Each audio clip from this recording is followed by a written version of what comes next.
Your FSBO or for sale by owner listing is up live, but you're getting no calls, no offers, nobody even wants to come by and see it. If that describes you, in this video, I'm going to talk about why this is happening and how you're going to fix it. Welcome back to my channel, guys. I'm King Jerome on Sell Your Home Like a Realtor.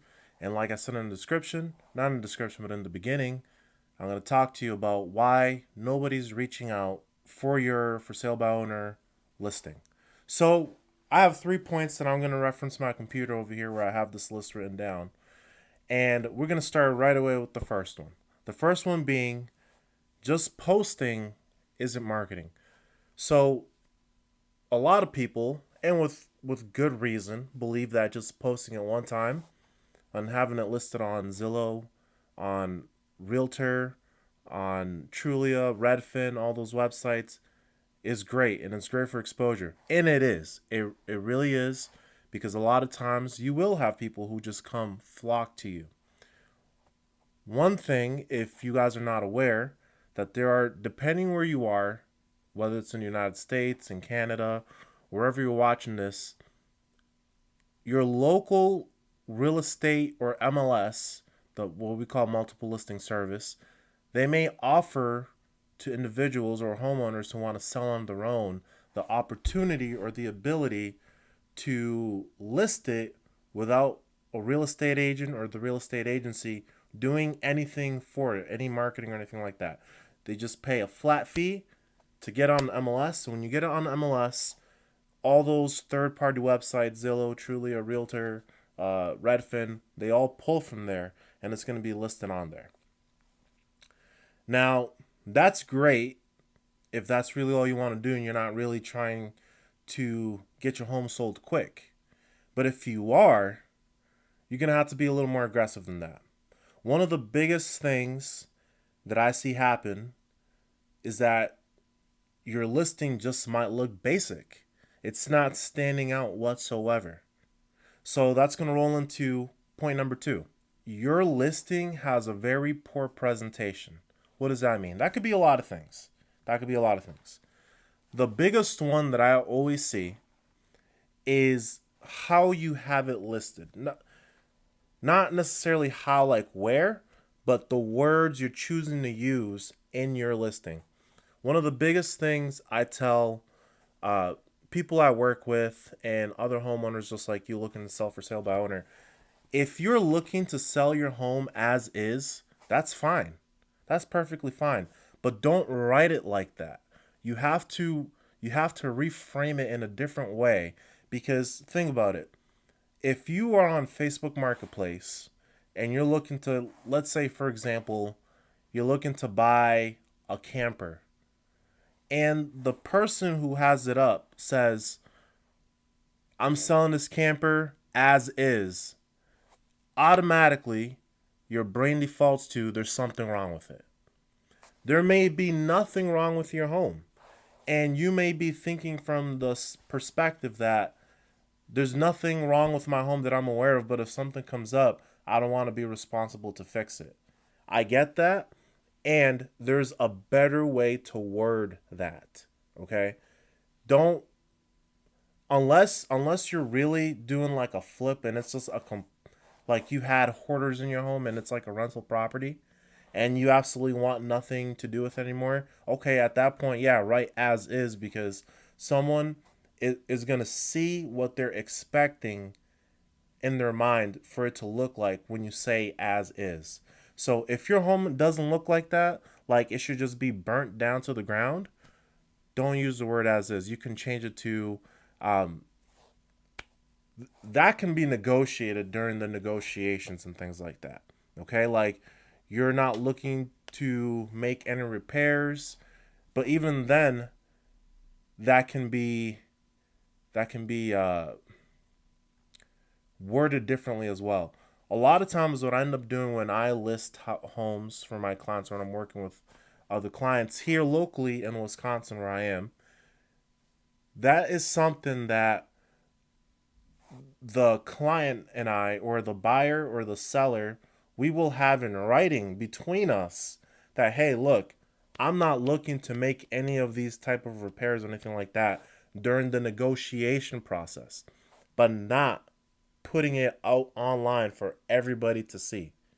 Because like I've been saying and I've been harping on this, it can give a bad reputation for it when it doesn't deserve it. Your home may be perfect, and like I said, you just don't want to put in any repairs onto the house, but don't frame it like that. Framing is everything when it comes to real estate and selling it.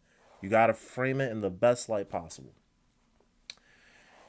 And the second thing from there are just bad photos.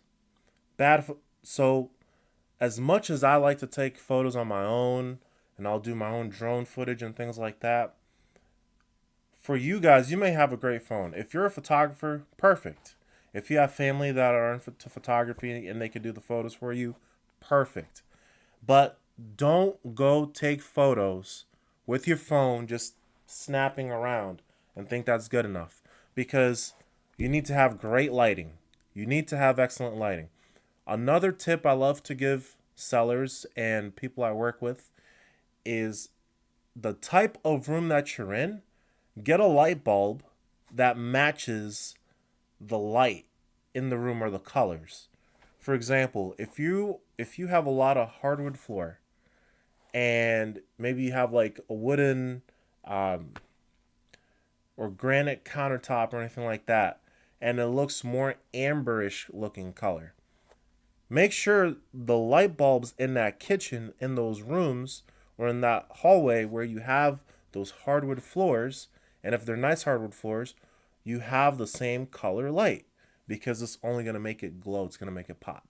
If you don't have that color, say it's white or it's like black quartz or something like that, then you switch it to the fluorescent light. Almost like you can see on this side uh, of the screen over here how it's more of a fluorescent light that we got coming over here, and directly on my face it's more of amber light to kind of highlight my skin color. It's the same thing when it comes to your home. I'm trying to present myself the best way possible to you guys on camera, and you should be doing the same thing with your home on camera as well. And the last thing, you don't really have a strategy to how you're marketing this. So, open houses are great.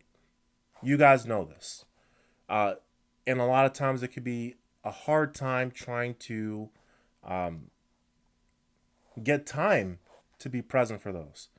What's a really good thing that you can do is look into running ads, Facebook ads, because Facebook is disturbingly good at finding people who are more than likely going to want a home like what you have right now.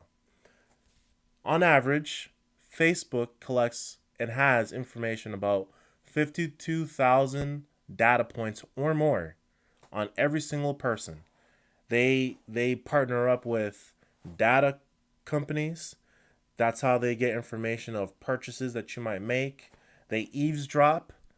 I know this all sounds terrible from a user perspective, but when you're coming to sell your home, this is an opportunity that you can use this to your advantage. They'll listen to, if you ever notice you're having a conversation with somebody about something specific and then suddenly you start getting ads on Facebook about it, that's why.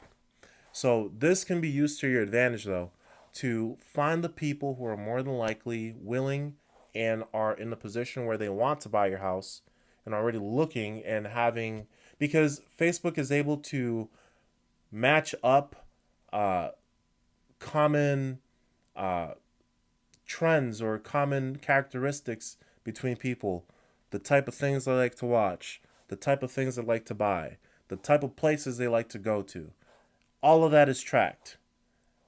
And you want Facebook to work in your favor to find as many people who are willing to buy your house as possible.